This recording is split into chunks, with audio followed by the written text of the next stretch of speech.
One of the important skills you want to develop as a walleye angler is obviously learning how to read your electronics and to mark fish.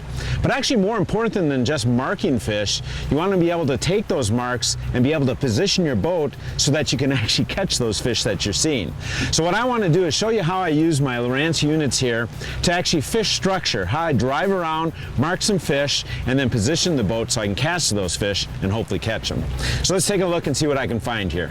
All right, so here's a real classic situation right here. I just came up over a hump, and right on the top or the back side of that hump there sits a fish.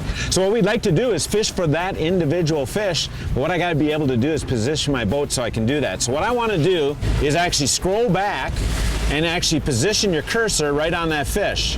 Now I have a touch screen here, so I can position that cursor right on it. If you don't have a touch screen, you can still use these cursor buttons right here to move that little crossbar right there right onto that fish.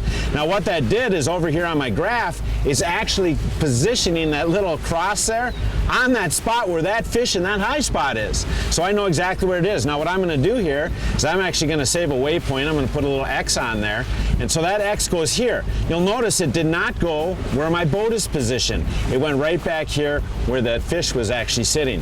Now what I'm going to do is simply turn, I'm going to go back, and I'm going to position myself a little bit upwind of that spot, throw down my XI5, put on the anchor, and I'm going to cast right back to that individual hump, that individual fish, and see if I can catch him.